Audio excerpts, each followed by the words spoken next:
Virtue tales. सूडल नाम के शहर में प्रीति नाम की एक लड़की रहती थी जो सब कुछ होते हुए भी बिल्कुल अकेली थी। उसकी माँ के गुजर जाने के बाद वह अपने पिता के साथ रहती थी जो अक्सर अपने ऑफिस के काम में व्यस्त रहते थे। वह उसे बिल्कुल समय नहीं दे पाते थे। सिर्फ कहने के लिए वो 10 साल की थी, पर अपनी उम्र के बच्चों से वे कहीं ज्यादा समझदार थी। वो मासूम सी जान किससे अपनी बातें कहती, किसके साथ खेलती, किससे लड़ती झगड़ती। ऐसा नहीं था उसकी देखभाल के लिए लोग नहीं थे, बहुत सारे नौकर थे, पर वो फिर भी अकेली थी। एक अलग स्वभाव के कारण उसके दोस्त भी नहीं थे। वो जब भी दूसरे बच्चों को अपने माता पिता के साथ देखती, वो हंसते, खेलते, बातें करते। ये देख प्रीति बहुत दुखी हो जाती। एक दिन वो जब स्कूल से वापस अपने घर जा रही थी, तपती धूप के कारण वे बहुत थक गई। स्कूल से घर का रास्ता थोड़ा लंबा था। उसी रास्ते में एक सेब का पेड़ पड़ता था। गर्मी से बेहाल प्रीति उसी पेड़ के नीचे जाके बैठ गई। पेड़ की शीतल छांव में उसे झपकी आने ही लगी थी कि अचानक उसके ऊपर एक सेब आकर गिर गया और वो चिल्ला उठी, आउच!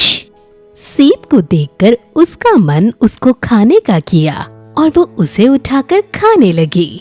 गर्मी के मौसम में उसे पेड़ की शीतल छाया बहुत ठंडक दे रही थी और सेब के मीठे स्वाद ने उसकी सारी थकान मिटा दी। सेब खाते खाते वो खुद से ही बातें करने लगी। काश मेरा भी कोई दोस्त होता, मुझसे बातें करता, मुझसे लड़ता झगड़ता। काश मेरी भी मम्मी होती जो मुझे लेने स्कूल आती, मुझे अपने हाथ से खाना खिलाती और मेरे दिल की सारी बातें सुनती। और ये सोचकर वो रोने लगती है। रोते रोते उसे एक और आवाज सुनाई दे रही थी।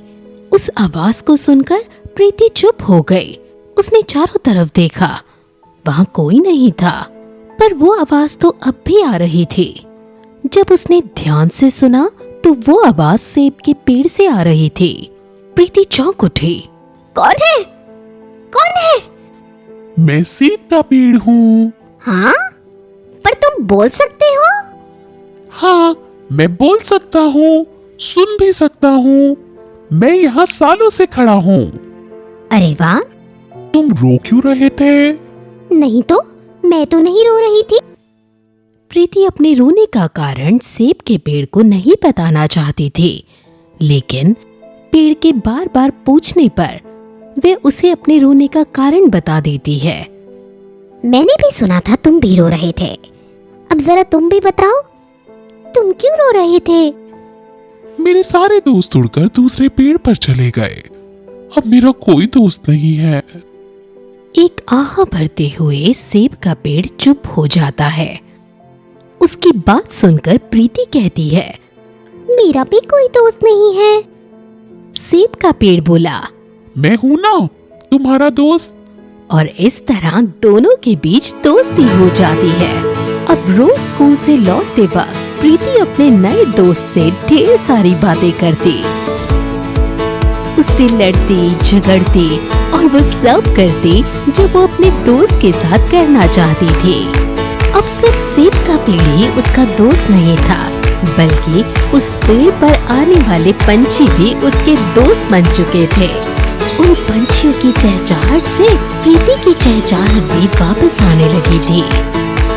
देखते ही देखते समय बीतता गया। एक दिन प्रीति स्कूल में थी, तभी आसपास से बहुत शोर आ रहा था। पक्षियों के उड़ जाने का शोर आया और ये शोर रोज के शोर से अलग था।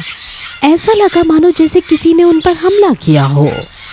प्रीति को महसूस हुआ ये शोर पंछियों के चहचहाहट से बिल्कुल अलग है। तभी एक बुलडोजर के चलने की आवाज आई। प्रीति ने उसकी आवाज पर ध्यान नहीं दिया, पर जब अचानक पेड़ के कटने की आवाज आई तो उसे लगा कहीं बहुत कुछ गलत हुआ है और वो अपना बैग लिए सेब के पेड़ के पास पहुंची। वहाँ का नजारा देख वह सुन्न रह गई। कुछ लोग मिलकर सेब के पेड़ को काट चुके थे और उसकी लकड़ियां उठाकर गाड़ी में भर रहे थे। ये देख प्रीति की आंखों से आंसू आने लगे। वे बहुत देर तक वहां बैठकर रोती रही। देखते ही देखते शाम हो गई और प्रीति के पापा ढूंढते ढूंढते उसके पास पहुंचे। वे बोले, क्या हुआ बेटा, आप रो क्यों रहे हो? एक तो दोस्त था मेरा पापा, वो भी चला गया। वो मेरा बेस्ट फ्रेंड था पापा। मेरा कोई दोस्त नहीं है। आप भी मुझे समय नहीं देते। मैं बहुत अकेला महसूस करती हूँ। मेरा भी मन करता है किसी से बात करने का, खेलने का। ये सुनकर उसके पापा को अपनी गलती महसूस होती है कि वह अपने ऑफिस के काम में इतना व्यस्त हो गए कि अपनी बेटी की भावनाओं को समझ ही ना सके। वो प्यार से अपनी बेटी के पास जाते हैं। मुझे एहसास है अपनी गलती का बच्चे कि मैंने तुम्हें समय नहीं दिया, पर मैं तुमसे वादा करता हूँ मैं तुम्हें पूरा समय दूंगा और तुम्हें बहुत प्यार करूँगा, बिल्कुल तुम्हारे दोस्त की तरह। और उसे घर ले जाते हैं। उसके पापा बिल्कुल बदल चुके थे। वे प्रीति का अब बहुत ध्यान रखते थे और उस बच्चे के जीवन में मुस्कुराहट वापस आ गई। इस कहानी से हमें ये शिक्षा मिलती है कि चाहे इंसान हो या जानवर या प्रकृति, सबको किसी न किसी के साथ की और प्यार की जरूरत होती है। इसलिए हमें हमेशा एक दूसरे का साथ देना चाहिए और एक दूसरे को समय देना चाहिए।